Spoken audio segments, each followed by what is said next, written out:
Okay, this is the ramblings of a madman, me, talking about one marvelous scene. Y'all sit back, enjoy Spider Man in the background. You'll understand more as I talk. I'm not good at this. Just testing it out. Right, we're checking stuff. All right. A couple of months ago, Nandovmovies issued a response to all YouTubers. I am not a YouTuber. I just like to watch a bunch of movies. Kay likes to play a bunch of video games. He said we should record it. So for Marvel Month, a couple of months back, Nando V Movies said, "Hey, talk about the best Marvel scene." And while doing nothing for about 30 hours, I sat there and I scrolled through a lot of the movies, and I realized that nobody touched on the best Marvel scene. And granted, a lot of the scenes that were talked about, the dinner scene, what is it? Thor tossing the damn hammer to Captain America, all that is cool. But because of the new Spider-Man movie, I was like, the game has changed. And it's weird because the best Marvel scene actually comes from the first Marvel movie. My man, Tony Stark, walks in, and after, beating up anti-Tony Stark, he comes into a dark room, and you see my man Nick Fury. You can't beat that. This was the beginning of the post-credit scene. Nobody was doing post-credit scenes like Marvel was before it. I mean, granted, we could talk about a bunch of post-credit scenes that happened, but the very first post-credit scene, Nick Fury stepping out in a saucy leather number, talking about how he's an agent of S.H.I.E.L.D. Welcome to the Avenger Initiative. You can't beat that. Everybody sat there, mind was blown. Crowds cheered. I did. I didn't care. With Spider-Man Far From Home, you find out the exploits of what happened to Nick Fury. Yes and no.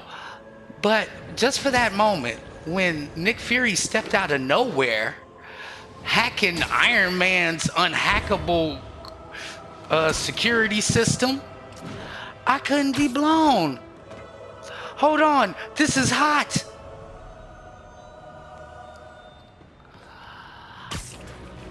I couldn't believe certain things.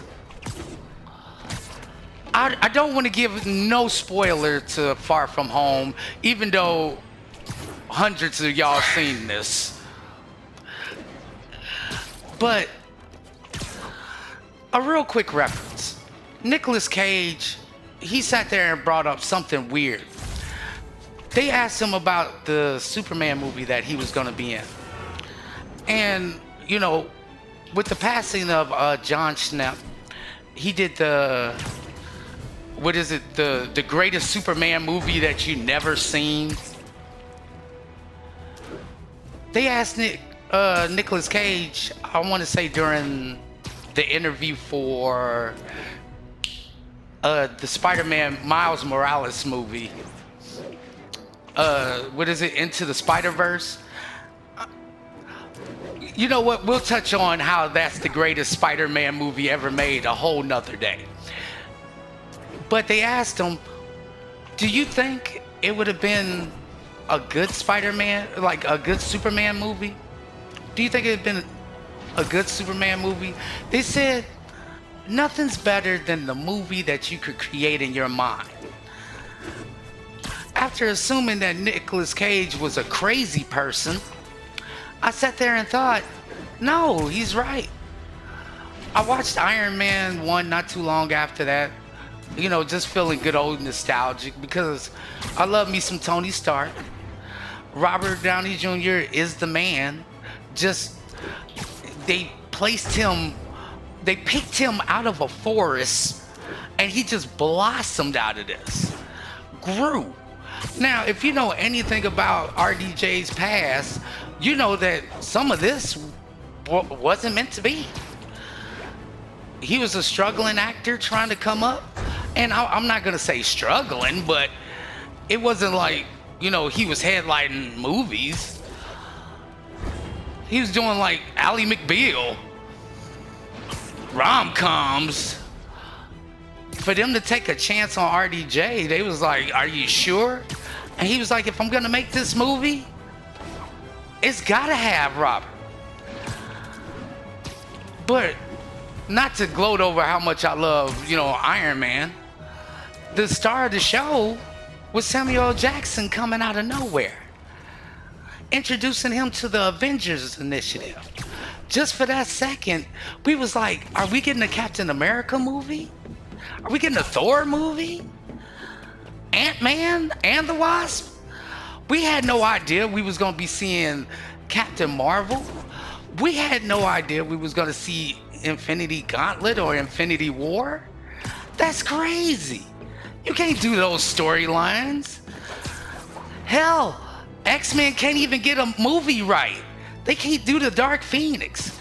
I mean, we'll talk about how you failed to do Dark Phoenix twice, but X-Men 1 and 2 are the greatest movies ever seen. Once again, the X-Men movies are a whole nother topic. Kay would like me to bring stuff up like that in the future. I'm willing to discuss. I'm willing to talk, but for me, the greatest scene is Nick Fury opening our minds to a grander universe. And nobody did that better. And with the new post-credit scene in Far From Home, you really can't beat that. That's a deeper level. Who knew we would be going that deep into Captain Marvel selling scrolls? You can't sell scrolls in the 90s. We can always go back to David Hasselhoff playing Nick Fury. Wrong. It's terrible. Now, I love me some Baywatch, but that's not my Nick Fury. They went to Ultimate Nick Fury. This is a whole new revolution towards comic books. The movies affect the comic books when it should be books affecting the movies, and that's not true. Nick Fury, Ultimate Nick Fury, black guy, flying in the air, coming down, super secret agent whose secrets have secrets that have secrets, is in a full leather coat, introducing us to a grand world that we didn't know nothing about, that we didn't even touch on. I mean, Sam Raimi, he's kicking tail. Blade, arguably one of the reasons why we have a cinematic universe. You know, they push X-Men started it, or, you know, my man Spidey. But we'll get on how Blade revolutionized Marvel movies another day. Once again, I'm drifting.